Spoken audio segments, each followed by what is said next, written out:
Señoras y señores, le damos la bienvenida al primer simposio internacional Bioeconomía Argentina 2013, bajo el lema Biomasa, Innovación y Valor Agregado.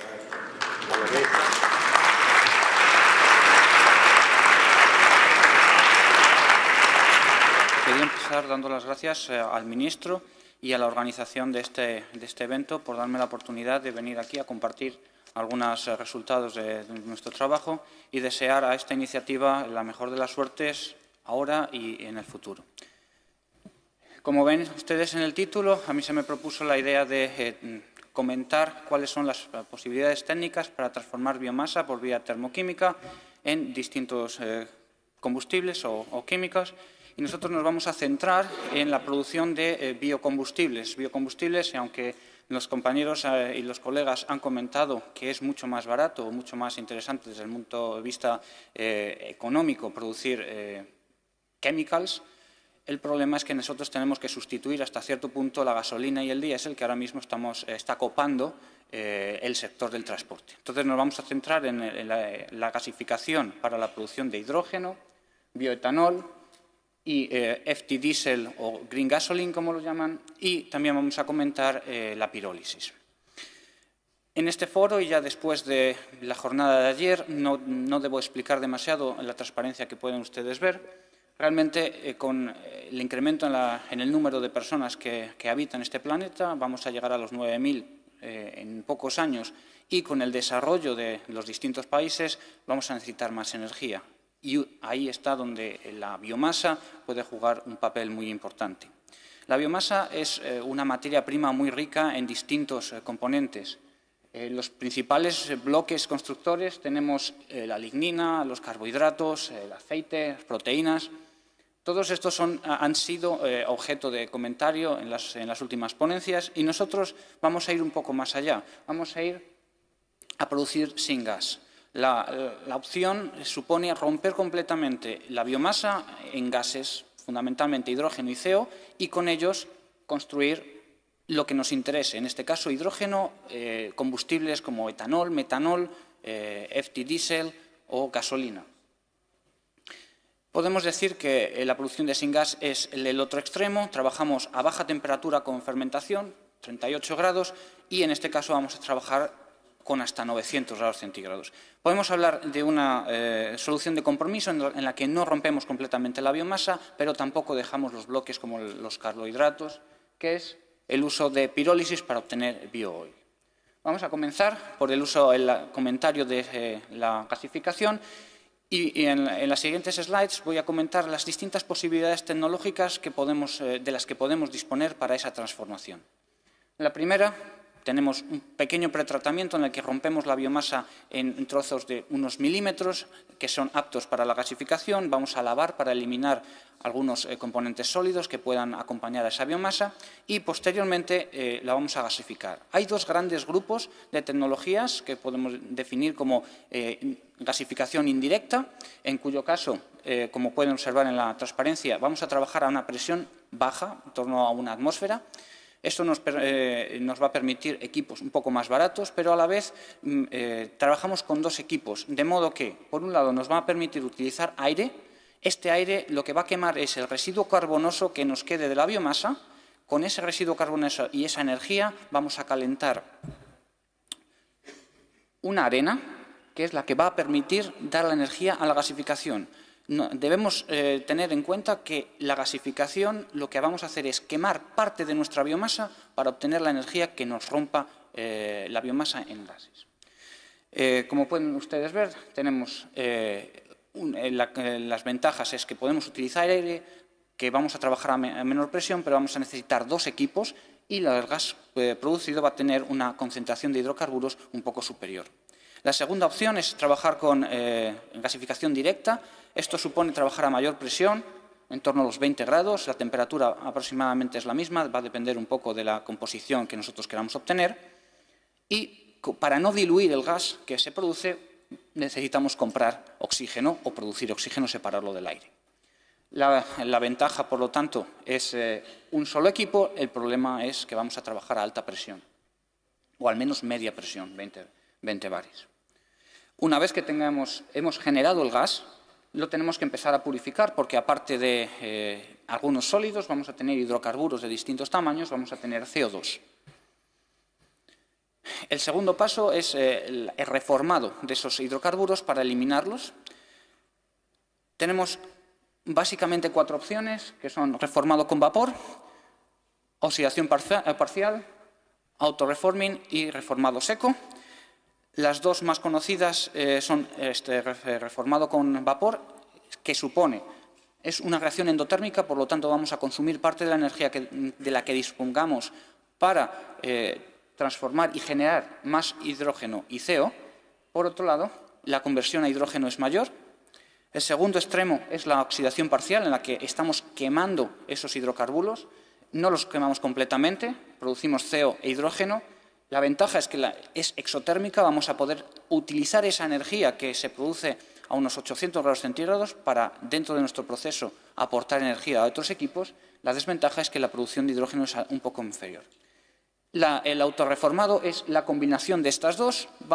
Puesto que la oxidación parcial genera energía y el reformado con vapor la necesita, combinamos ambas para que el proceso trabaje de forma diabática. Y una de las que se están desarrollando en la actualidad, pero que todavía le queda un poco de desarrollo, es el uso de CO2 de generación, por ejemplo, de las centrales térmicas para este reformado.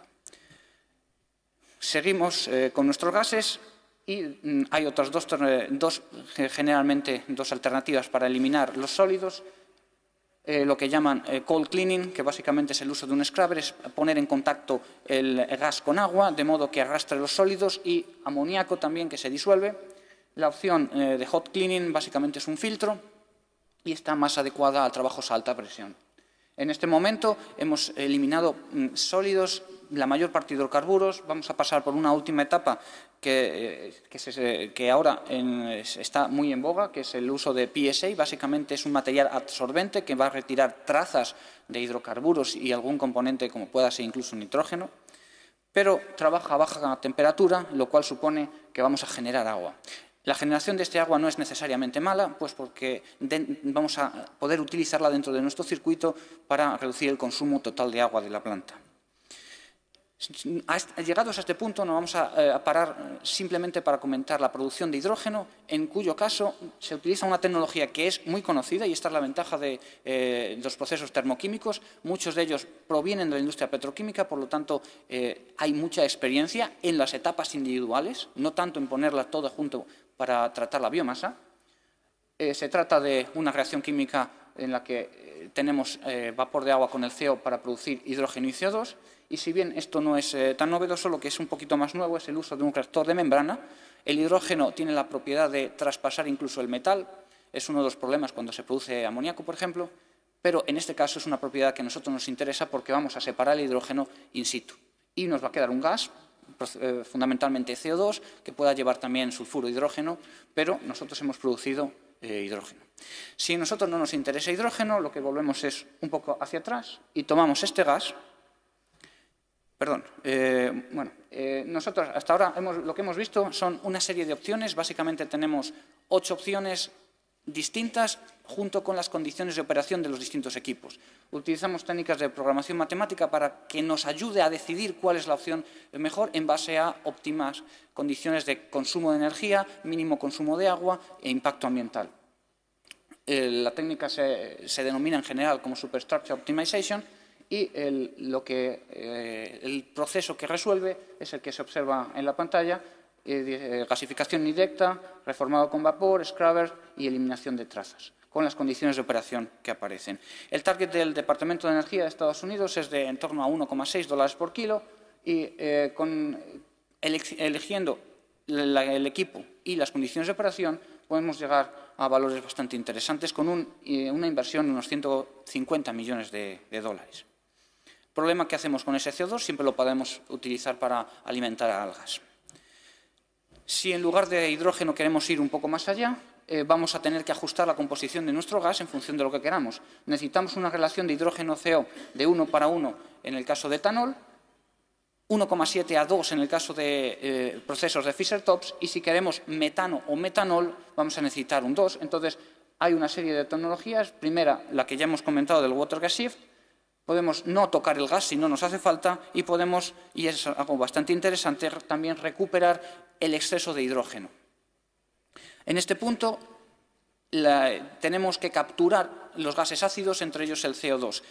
Esta tecnología se está desarrollando también para evitar el efecto de los gases de efecto invernadero en el cambio climático, y tenemos varias opciones. La primera, y bastante extendida, por lo menos la que más se ha implementado a nivel industrial, la captura con etanolaminas en general, que es la absorción de estos gases que son ácidos en una base. Luego tenemos que recuperarla, y el problema es la energía que vamos a gastar precisamente en ese intercambiador de allí. Otra opción es la absorción en sólidos absorbentes. El problema es que solo capturan CO2 de una manera eficiente. La captura del sulfuro de hidrógeno es algo en lo que se está trabajando actualmente. Otra opción es el uso de membranas que sean porosas al CO2 y, aunque no lo consideramos en aquel momento, no lo consideramos por razones de presión, también se puede capturar el CO2 con una tecnología Rectisol que utiliza metanol para absorber ese exceso, pero es recomendada para presiones muy altas, cosa que no tenemos en la actualidad en lo que llevamos descrito. Y se están desarrollando procesos de absorción, bueno, es una carbonatación de la caliza.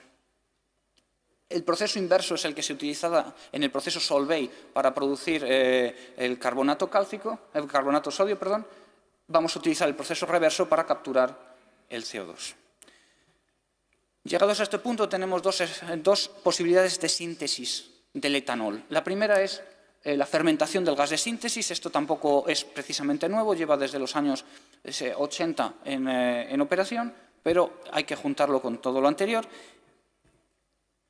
Y donde tenemos aquí el problema, que es el problema común en todas las fermentaciones, es, por un lado, la fermentación es exotérmica, pero trabaja a 38 grados centígrados. ¿Cuál es el problema? Que no podemos utilizar esa energía para nada. Necesitamos utilizar agua de refrigeración y va a suponer un consumo de agua. Y la segunda es que hay que separar una mezcla que nunca va a tener más de un 10% de etanol.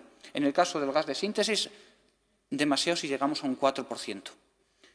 Estas columnas, vamos a hacer el paralelismo con la industria petroquímica y podemos tener lo que conocemos como una columna multiefecto. Vamos a dividir la columna, vamos a invertir un poco más de dinero, pero la ventaja es que vamos a operar con un gradiente de presión, menor presión hacia abajo, de modo que integremos la energía. Esto lo que nos ha permitido es reducir el consumo de energía en la separación del etanol prácticamente a la mitad.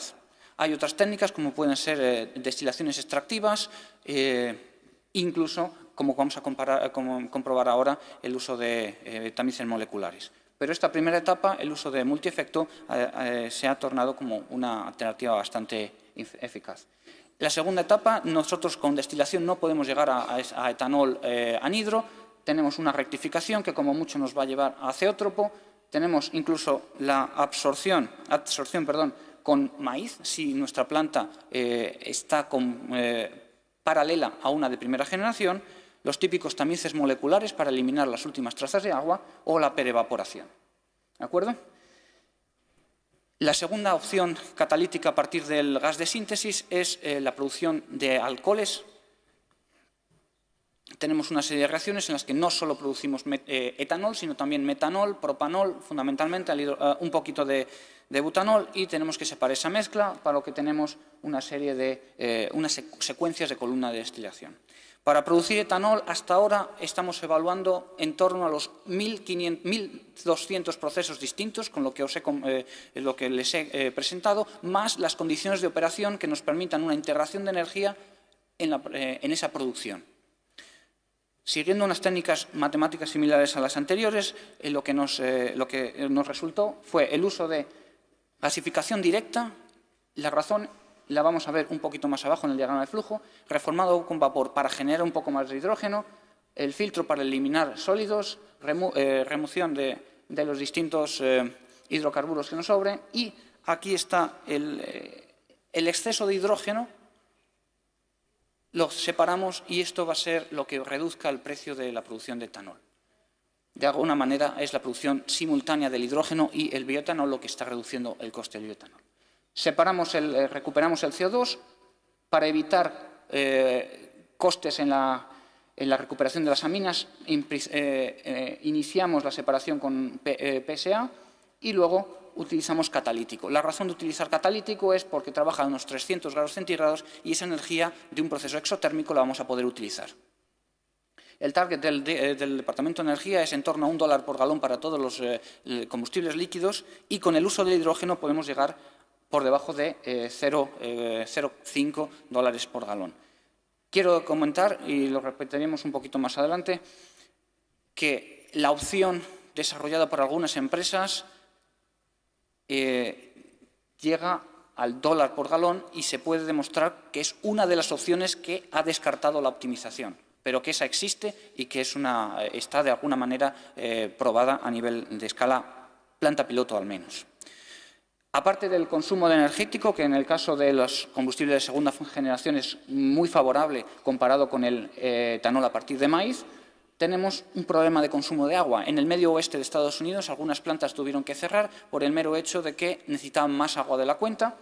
En la siguiente figura comparamos el consumo de agua para la producción de etanol sin considerar irrigación, solo el proceso productivo a partir de la biomasa una vez recolectada, y lo comparamos con la gasolina. Tengo que decir que este valor de la gasolina está tomado a la bibliografía porque, aunque consultamos con muchas petroleras, esos datos eran privados. Entonces, hasta lo que nosotros pudimos encontrar, podemos ver que, si bien el maíz, al que se juzgó de una manera muy negativa, no es tan malo siempre y cuando se diseñen los procesos de acuerdo con las tecnologías disponibles y optimizándolos, por supuesto, mientras que los de segunda generación con termoquímica, por el hecho de poder integrar el agua y la energía, incluso consumen menos agua, aunque estemos trabajando a mucha mayor temperatura. Si en lugar de etanol queremos ir a otro tipo de componentes, podemos utilizar la tecnología Fischer-Tropsch, y lo que tenemos aquí que controlar es qué es lo que queremos producir. Si queremos producir diésel, vamos a buscar una longitud de cadena que está dado por este parámetro alfa, en torno a 0,9. Si queremos metano, vamos a ir alfa 0,1, y esta longitud de cadena está determinada por un lado la presión, pero sobre todo la temperatura del reactor y la relación que nosotros de hidrógeno a CO que alimentemos ese reactor. Tenemos aquí una pequeña correlación obtenida de datos experimentales. Entonces, el segundo paso es que el Fischer-Tropsch realmente produce un rango de productos bastante amplio, pero nosotros nos vamos a centrar en el diésel y la gasolina, y para ello lo que vamos a hacer es romper los pesados utilizando hidrógeno, hidrocracking. Y con ello, pues lo que conseguimos es aumentar la conversión hacia gasolina y FT-diésel. El proceso, de la misma modo, se optimizó para el consumo de energía y agua, fundamentalmente, y obtenemos esta solución que difiere de la de producción de etanol, fundamentalmente en que utilizamos el otro tipo de gasificación. ¿De acuerdo? En este caso, el coste de producción también está dentro de los márgenes de operación. Para hacer un pequeño resumen, aquí también comparamos con la hidrólisis. Tenemos costes de inversión de las distintas plantas. La más cara es la de catálisis, que hemos visto como óptima en cuestión de coste. La ventaja era el bajísimo precio de producción. La otra opción tecnológica que se implementó prácticamente casi por primera vez a nivel de entre planta piloto y planta industrial es gasificación y fermentación. La planta de la que les hablo, aunque no comentaré el nombre, decía que eran capaces de producirlo a $1 por galón. Con la optimización adecuada podemos bajar un poco más ese $1 por galón que ellos publicitaban incluso en sus páginas web. Pero la desventaja es que producimos menos hidrógeno que en el caso anterior, lo cual nos está bajando el coste de producción, haciendo un poco más rentable la anterior. En el caso de la hidrólisis, realmente tenemos unas etapas menores, tenemos menor número de equipos y, por lo tanto, la inversión es un poco más baja. También decir que en esta inversión no está incluido la inversión necesaria para producir las enzimas, lo cual subiría en torno a 30–40 millones de dólares más. Y, básicamente, lo que nos ha permitido este tipo de estudios es obtener unos índices que ayuden a tomar decisiones cuando tenemos una serie de compromisos que atajar. como pueden ser costes de inversión frente a costes de operación.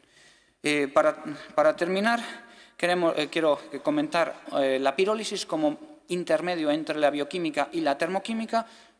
Podemos ver en la figura cómo la gasificación produce fundamentalmente gases y nos vamos a ir a la pirólisis rápida, de modo que obtengamos un líquido. La ventaja en este caso es que no vamos a romper la biomasa hasta sus últimas consecuencias, por lo tanto vamos a trabajar a temperaturas menores, en torno a los 400 grados centígrados. El problema de este líquido es que es muy ácido, no podemos utilizarlo como tal, sino que hay que refinarlo si queremos utilizarlo como combustible en nuestros automóviles, coches y camiones.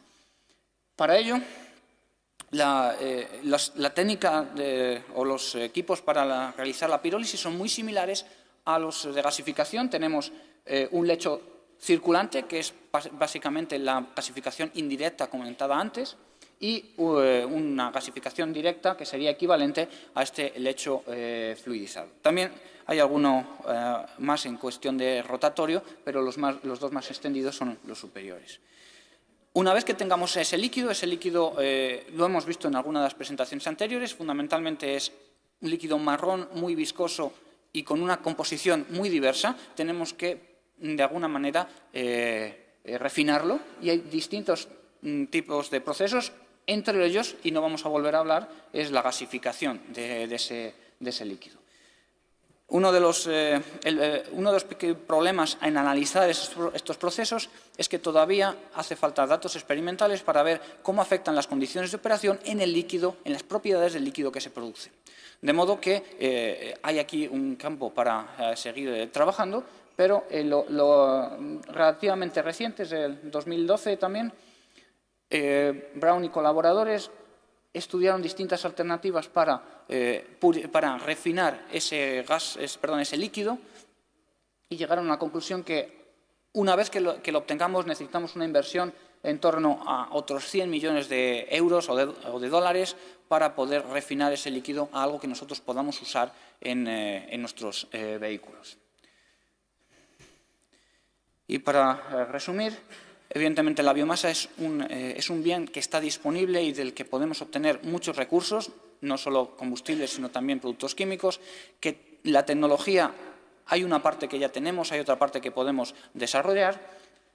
Es posible y hasta económicamente viable siempre y cuando nosotros no solo nos centremos en el estudio de partes de ese proceso, como puede ser un reactor o puede ser un pretratamiento. Tenemos que ir a estudiar el proceso entero, y en esas condiciones nosotros podemos identificar cuál es la opción que más nos interese en función de la composición de la biomasa que tengamos de partida y en función del producto o productos que queramos producir. Con eso quiero agradecer al profesor Ignacio Grossman, con quien he desarrollado la mayor parte de este trabajo, y los que han hecho posible desde un punto de vista económico la National Science Foundation, Carnegie Mellon, Fulbright, la Universidad de Salamanca y el CAPD. Muchas gracias por su atención.